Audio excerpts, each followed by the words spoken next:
va parler d'un angle plus économique à présent avec Dan Katarivas qui nous rejoint. Bonsoir.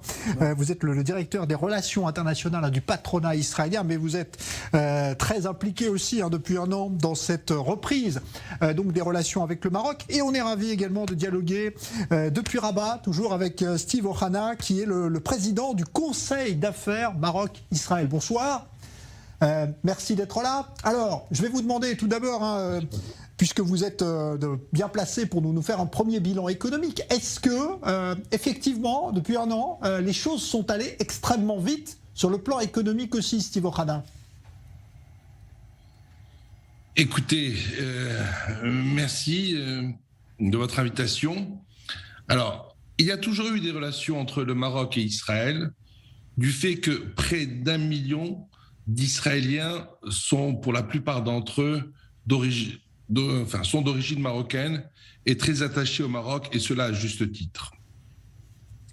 De plus, au Maroc, il y a une coexistence et une relation empreinte de respect et d'amitié qui a toujours existé entre les communautés musulmanes et juives.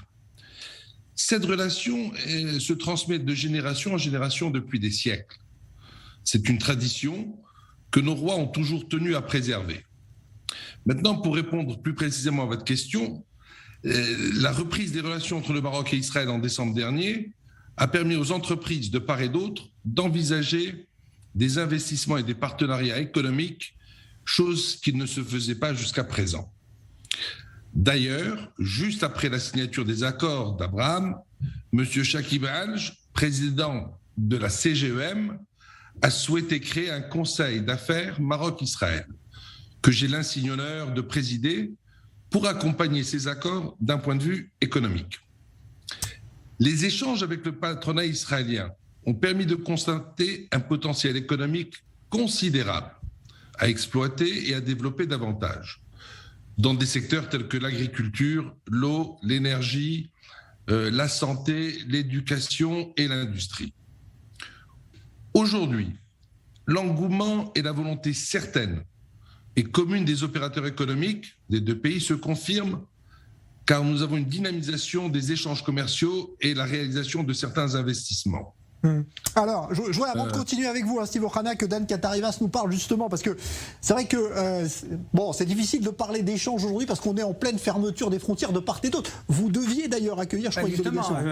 Mon ami Steve Ohana devait venir avec une délégation de 65 hommes d'affaires organisée par la CGEM avec le vol d'inauguration de Royal Air Maroc, malheureusement. Qui n'a toujours pas eu lieu. Qui n'a pas eu lieu, c'était le 12 décembre, il n'a pas eu lieu à cause de la pandémie. Mais nous espérons, et nous d'ailleurs, tout le programme était déjà mis sur pied. Nous espérons recevoir d'ici peu, dès que le ciel se réouvrira, la délégation marocaine. Et effectivement, mais déjà aujourd'hui, nous recevons beaucoup de demandes d'hommes d'affaires israéliens de les mettre en contact avec des homologues marocains. Des échanges se font aujourd'hui avec, je dirais, par le numérique. On peut parler à des gens. C'est vrai que vaut mieux faire des affaires en se serrant les mains, en ayant la chaleur humaine qui passe, parce que ça passe pas par les écrans. Et effectivement, je pense qu'il y a beaucoup de chaleur entre les hommes d'affaires israéliens et marocains, et nous pensons qu'il y a vraiment un potentiel, puisqu'il y a une complémentarité entre l'économie marocaine et l'économie israélienne.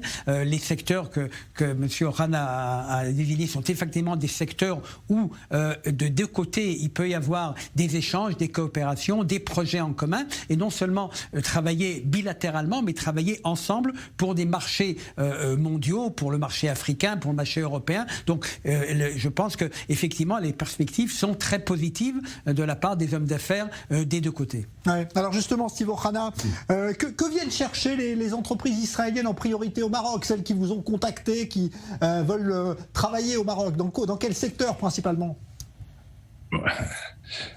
Nous avons été contactés à ce jour par plusieurs entreprises, par l'intermédiaire bien évidemment et le travail qu'a pu accomplir Dan Katarivas et son équipe dont je les remercie.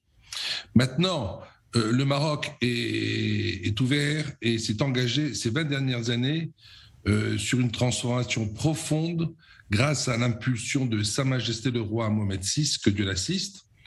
Aujourd'hui, le royaume dispose de plusieurs atouts. J'en citerai quelques-uns très rapidement.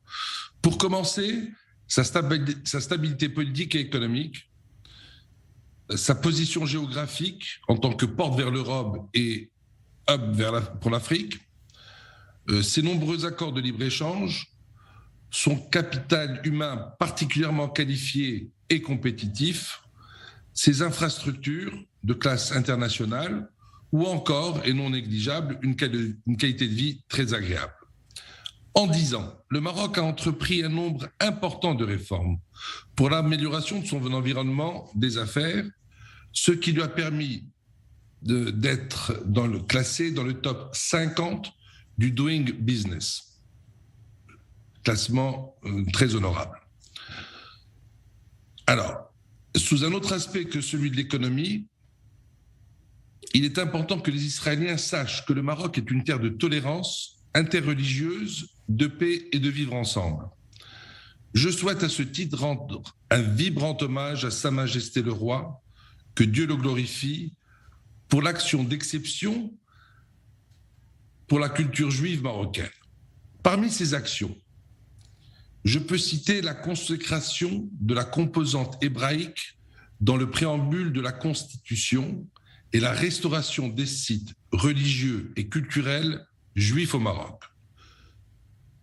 Point très important est que le Maroc, à ce jour, est le seul pays au monde, excepté Israël, qui dispose d'une chambre rabbinique au sein de ses tribunaux.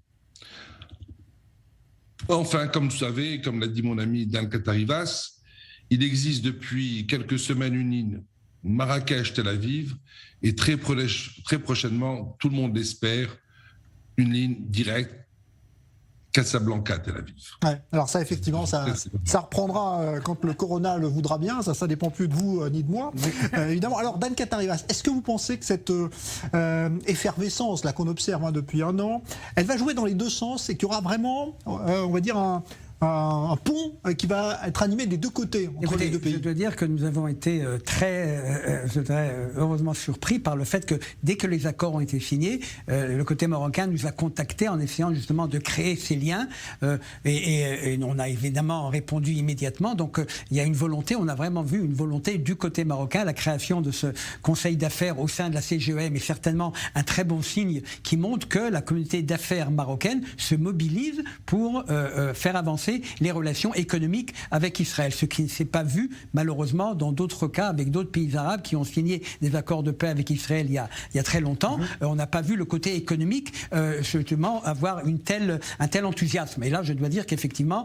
avec le Maroc, on sent très bien, et dans les relations qu'on a presque, je dirais, presque toutes les semaines, on a des zooms pour mettre au point différentes choses, on se rend compte que toute l'équipe de la CGEM, avec M. Ohana à sa tête, est tout enthousiasme et n'attend que le moment de venir en Israël. Donc ça, c'est quelque chose effectivement que nous ressentons.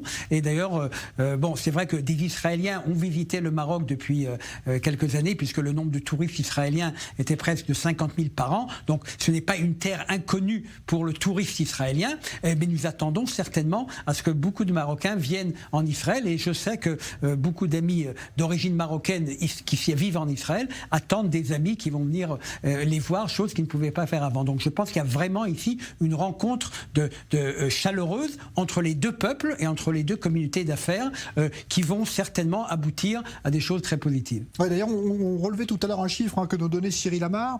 Il y a quand même 4000 Marocains musulmans qui vivent en Israël. Donc il y a une relation ancienne qui a déjà joué un petit peu dans les deux sens. Donc, tout à fait. Voilà.